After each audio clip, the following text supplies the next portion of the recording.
আবু বকরের মর্যাদা যদি সারা রাত বয়ান করি শেষ করা যাবে না।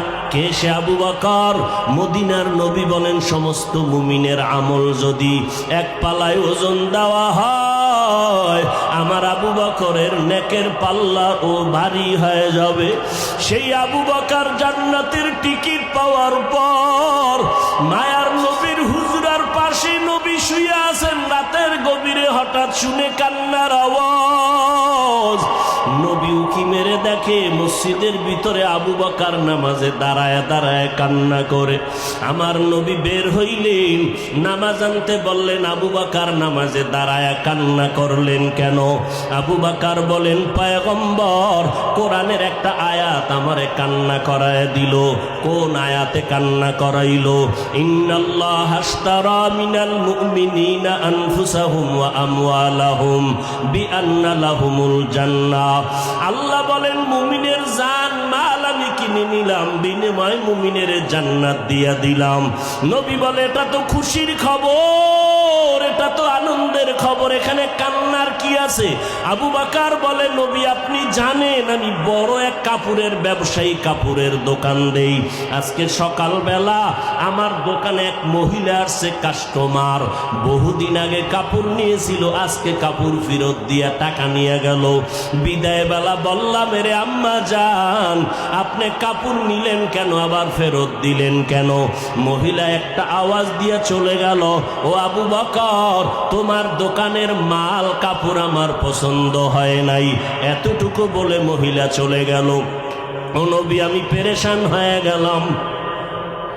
আরে হাসরের ময়দান যেদিন কায়েম হয়ে যাবে, আপনি হাসরের ময়দানের ভয়াবহতার বয়ান করেছেন। মানুষগুলো সব উলঙ্গ দাঁড়াবে, ওদিকে সূর্যের গরম, ওদিকে জাহান্নামের আওয়াজ, আবার আমার মাওলা পাকের কুদরতি কাহারিয়াতের আওয়াজ।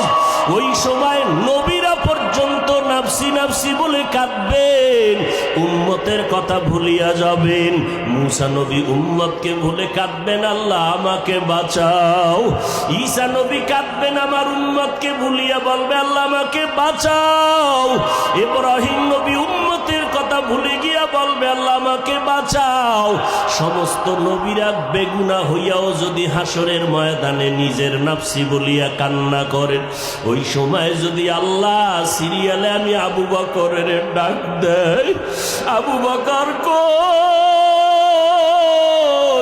আমি মাওলা পাকের আদালতে যখন দাঁড়াবো, আল্লাহ যদি বলে, আবু বকর তোমার যে জান্নাত দিছি বিনিময়ে তুমি কি নিয়ে আসছো বলো?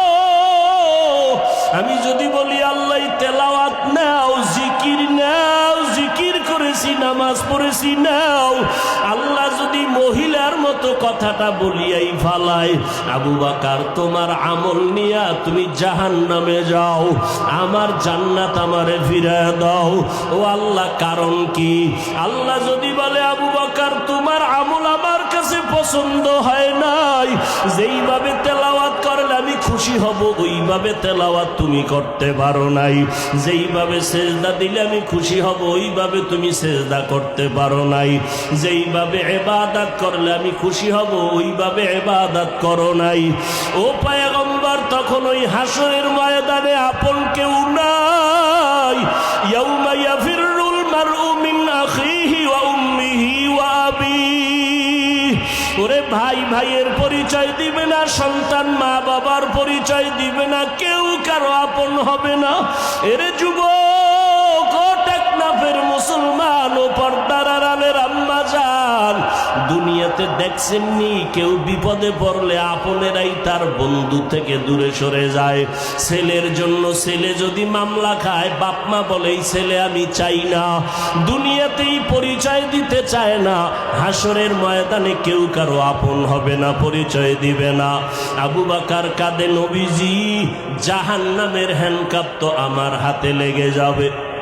ওই সময় জাহান্নামের আগুন আমার শরীরটাকে ঝলসে দিবে, জাহান্নামের আগুনের গরমে চামড়াগুলো খসে খসে পড়ে যাবে, জাহান্নামের আগুনের গরমে মাথার মগজগুলো টাস টাস করে ফেটে যাবে। এরে নবীরা আশিক উম্মতের দল, আল্লাহ তাআলা বলেন মিনহা খালাকনাকুম, আমি তোমাদের মাটির থেকে বানাইয়া মর্যাদা সবার উপরে দিয়েছি রে গোলাম, এবং এই মাটির মতো নরম হইয়া চলো, গরম ভাব দেখায়ও না। জান্নাতের টিকিট পাইয়া ওমরের মতো সাহাবী ঈদের দিন দরজায় তালা লাগায় কান্না করেন।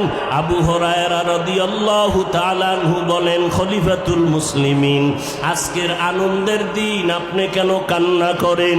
ওমরে ফারুক বলতেছেন, ও আবু হুরায়রা, আনন্দ তো ওই ব্যক্তি করবে যার মধ্যে কোনো পেরেশানি নাই, আপনার ভিতরে কি পেরেশানি? আবু হুরায়রাকে ওমর বলে, রমাজান চলে গেল, নামাজ পড়লাম কবুল হলো কিনা চিন্তা, তেলাওয়াত করলাম কবুল হলো কিনা চিন্তা, জাহান্নামের আগুন থেকে মুক্তি পাইলাম কিনা চিন্তা। এরে যুবকেরা, এখনো সময় আছে, তওবা করে নাও। মা বোনেরা, তওবা করে নাও। দুনিয়াতে কিছুই না, আজকে থেকে আর নামাজ ছাড়বা না, মা বাবারে কষ্ট দিবা না।